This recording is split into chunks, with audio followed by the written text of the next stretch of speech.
on, guys. Are you serious? Fox. Fox, Fox, Fox, Fox, Fox. What can you even say anymore about Fox? Look at this. They're going to continue showing commercials during the crashing. Corey's got damage. That's phenomenal. Keselowski's going to be out. That's also phenomenal. Obviously, I'm being sarcastic. Don't actually think I hate Brad.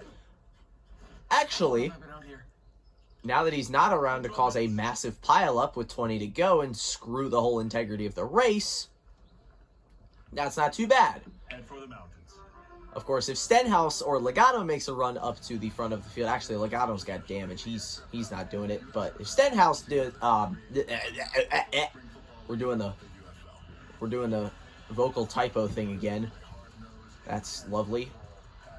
Denny Hamlin, your leader, with 40 laps to go, and we are still on commercial. Remember when NASCAR used to cut straight back from commercials when there was a crash? I mean, I wasn't born yet. You older gentlemen, NASCAR fans.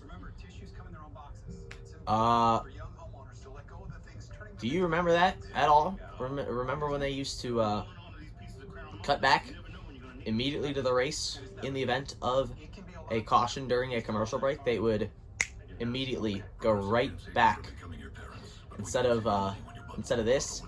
And you gotta get the advertisements, gotta get your revenue. People aren't gonna pay you if you don't show their But and we're still doing it. Like, this is just a NASCAR ad. Like, you could just go to the actual NASCAR race. I mean, it's not that hard, I don't think. Oh my goodness. We can do better than this, guys. I know. I have faith. Well, I don't have faith, but I know we can do better than this. This has been the standard set by Fox every single year, but I know that we can do better than this. Here we go, finally. Jeez. When Larry McReynolds and Mike Joy leave or retire, they're both probably in the twilight of their careers. When they both retire, there will be nothing. There will be no leadership left at Fox. It is just going to go to absolute dog trash. Of course, Priest has damage. Of course, Justin Haley's in 8th place. I don't even know how that happened. I don't even know how this happened. Let's take a look-see at this incident. You don't have to highlight him 16 times. We know what car he is. Oh my goodness, guys. He's right in the middle of the screen. You don't need the highlighter. You can just say, oh, that's 6 car right in the middle of the screen. You just let the commentators do commentator things. And, I mean, it's just unfortunate for him. Spun out. I don't know if he cut a right rear down or something, but LaJoy nowhere to go. Larson piling in. Dang it, man. Corey being out kind of sucks. Really sucks. Larson just, another day running up front ruined by a bunch of BS that isn't his fault. And, well, Brad, kind of worn out your welcome on these super speedways. So, could care less. But no. Yeah, just an unfortunate incident there. It was a decent battle for the lead there. Racing, from what I have heard, has been pretty good today. Some have even said phenomenal. Of course, I was not watching for the first half of the race, as I think will be the case for a lot of races this year, where I just kind of pop in with 80 to go and watch from that point on out, which is what I did for Daytona. And what I ended up kind of doing for this race, I mean, I popped in like 20 minutes ago, so I didn't hear him. I think he was talking about Kyle Larson, but no clue what Mike Joy just said. Pretty decent damage there, yeah. You can only see half the angle. Yeah, just nowhere to go. That's the only thing with Atlanta. When somebody wrecks on the outside, The first 5 cars right behind him on the outside have nowhere to go. And, I mean, that's the case with every super speedway. But, like, even if you're single file, you can't really do anything about that. If there's somebody spinning right in front of you, you can't do anything about that. On, like, Daytona or Talladega, you have room, and you can turn the wheel hard enough to kind of prevent that, but I don't know. I feel like wreck avoidance is easier at Daytona and Talladega when you're running single file than it is at Atlanta. It's interesting. I don't know. So yeah, we'll rack them back up and do it again. 37 laps to go. Goated. Oh yeah, give me some of this race recap business. What are we doing? Lap 2! Guys! We can do better than this. Hey, Priest got through. Atta boy. Look at that, though. Come on. Busher spins in front of Byron, and Byron gets through. Oh, my goodness. Well, what I said about the not being able to get through crashes in the corners was just completely invalidated after watching that. Collisions coming to pit. Great job, guys. You guys are some stooges. That's why every car in the field has damage. Okay, I see it now. Logano, I don't even know what to say about that. That's just Joey Logano being Joey Logano. Chastain spins Elliott. Of course, we gotta bring the Ross Chastain memes back this year, right? I mean, come on. That wasn't even his fault, but he's gonna get for that. I already know it. Hey, there's Priest. He got through it. And there you have our last caution. Brad Keselowski, being bad at super speedways, despite, usually being good. Where's 2016 Brad when he would win all the super speedway races and not have to wreck people to do it? That would be the ideal Brad Keselowski to see on these super speedways. Right now we're seeing the ideal Justin Haley. Top 10, baby. Ryan Preece, apparently he's been up front for most of the day, but he's got damage, as does pretty much every single other car from 7th on back. So this should be interesting. This should be a fun finish to watch.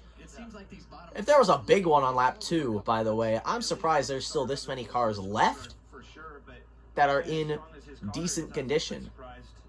Like, there's no, like, severely damaged cars up here, and that just could be the next gen. But this is interesting. Like, we have so many competitive cars after all these cautions.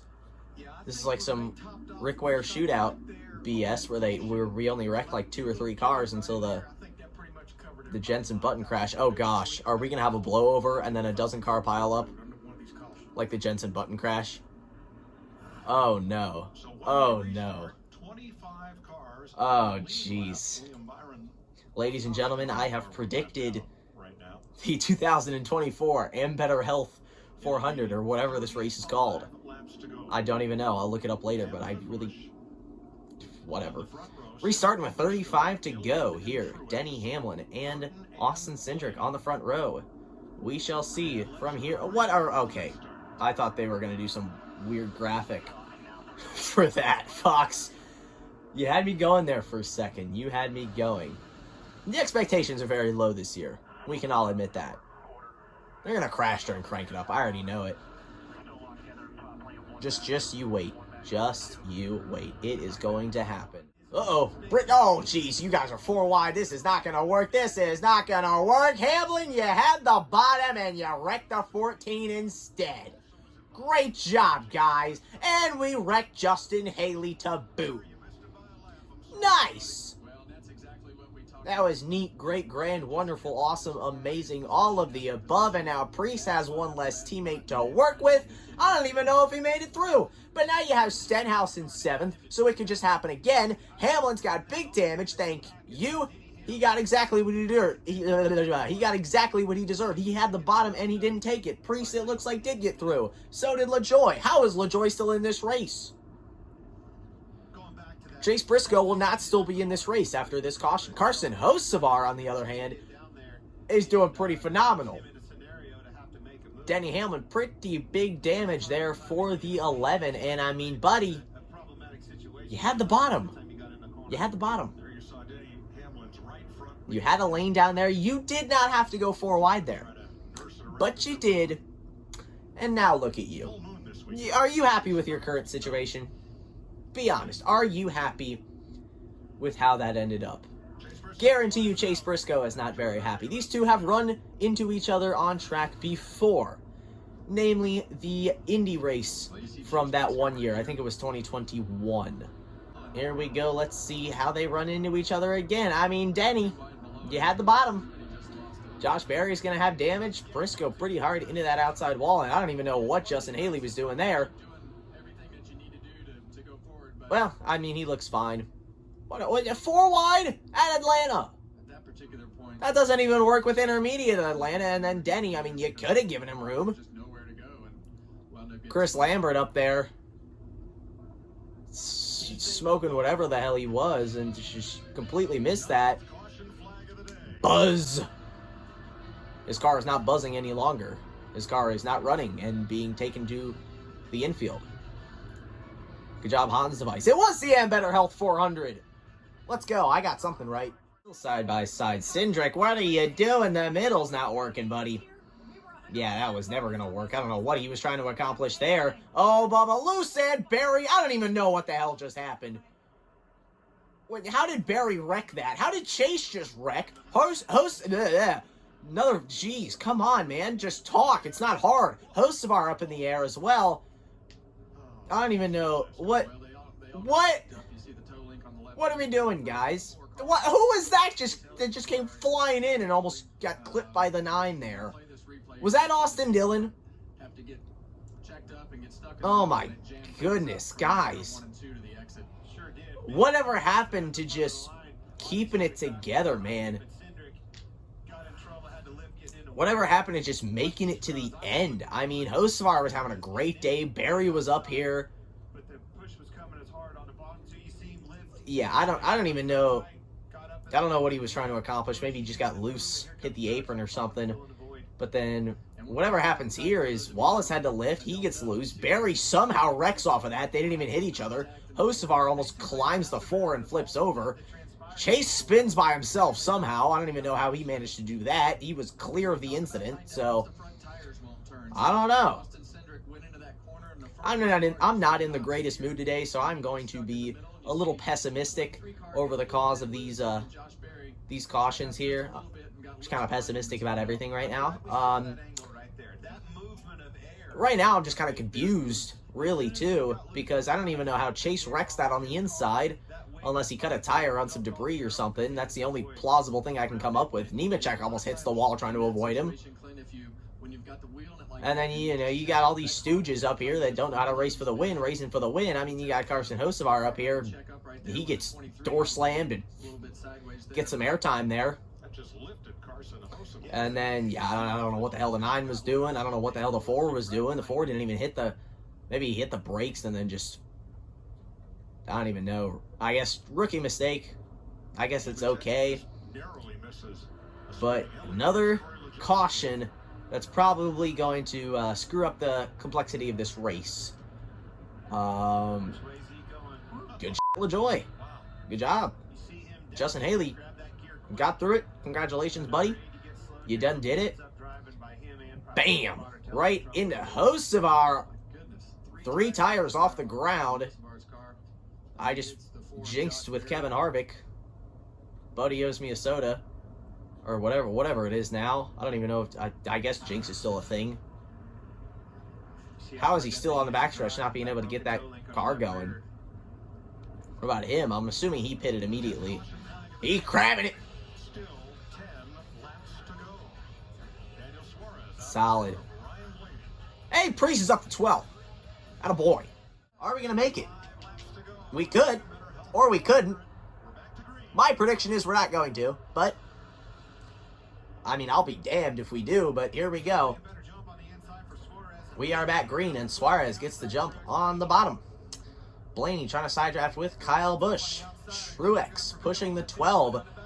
Blaney's teammate Cindric behind him. The outside lane with the run. Blaney gets to the outside of Daniel Suarez, who threw the block on him down the back straightaway. And the 12 clears for the lead. How long can he hold on to it, though? Truex is bobbing and weaving, switching on that outside. Just kind of, I mean, if anything, he's just screwing up his line in the corner. But, hey, I mean, you got to do what you got to do to get the lead. Blaney has done what he had to do, and that is why he is in the lead. Priest is up here. He just got put on the outside by LaJoy, and he's going to get hung out to dry. What is Ty Gibbs doing back there?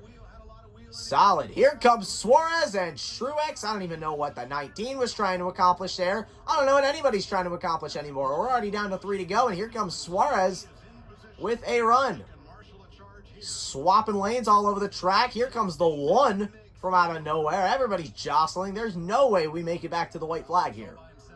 There is absolutely no way. Bubba's going to wreck right here. Right on cue. Somehow everybody saves it. McDowell with his skewed front end somehow pushed Bubba back to the bottom right there. Suarez, I don't even know what he's doing there that far up on the outside with nobody below him. Just draft the 12 and get back in this. Cindric, hold it together, buddy. 2 laps to go, and here's Kyle. What can Kyle Busch do? Oh, Bubba. Come on, guys. Come on. Are they actually going to make it back? Are these stooges going to make it back to the white flag? It can happen. I think it's going to happen. White flag in the air. As long as second and third are side by side there, this is Blaney's race to lose. Somebody's got to get the advantage here. Bubba's not doing anything to help this 8 car, so it might be Suarez right here. Down the back, Blaney blocking all over the place. Oh, Kyle to the middle. Kyle Busch, a bonsai move to the middle. There's 3 wide for the lead. Side by side, who's going to win it? Oh, my goodness. Blaney, Suarez, Kyle Busch, 3 by 3. What? Holy it goes to Suarez. Oh, my goodness. What the hell was that? Clint Boyer, I completely agree with whatever noise you just made. Finish under review says, I don't even know who that is up there. Oh my goodness, look at how close this is. It is Suarez by like 4 inches. What? How did that even happen? Oh my goodness. Suarez, Blaney, and Busch, 3 wide, coming to the line. What an unbelievable finish here at Atlanta Motor Speedway. Any doubts about the old track being better were just erased with this one race. There is no doubt in my mind that was one of the greatest finishes in NASCAR history, in Atlanta history. It's probably one of the closest NASCAR finishes ever. And look at that. Daniel freaking Suarez gets the win. I didn't accept this taco bribe, but clearly NASCAR did. Look, I thought Kyle Busch had it right here. All you got to do is swerve left, swerve right, chick hicks them both. I cannot believe I just watched that. I cannot believe I just watched that. There it is. Wow. Is that the closest finish in NASCAR history? That could be the closest finish in NASCAR history. And everybody on this block is going to be mad at me for yelling and waking everybody up on a Sunday night. But quite frankly, I don't care. And if you watch the race, you wouldn't care either. So, yeah, I know this room probably isn't the best for soundproofing, but whatever. I have no shame.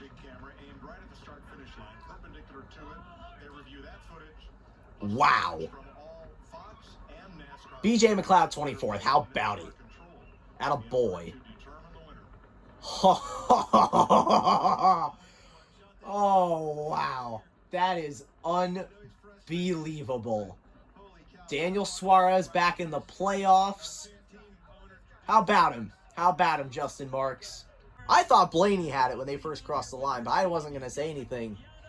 I was looking at Blaney and Kyle Busch. Yes, sir. The Taco Pinata. Probably the best finish I've ever seen live. And to think I would just like, oh, I just got off baseball. I'll turn the race on real quick. I was kind of nonchalant about it. I wasn't like busting my ass on home. But I was like, oh, we still got like 70 laps to go. I'm going to turn this on. Neat, I get to catch an Atlanta race. And, I mean, I am blown away right now. Where's Priest? He got junked at the end there. This is, I mean, that is unbelievable. That is, I mean, you cannot make this up. Daniel Suarez, your winner at Atlanta. Oh my God, the baby can talk!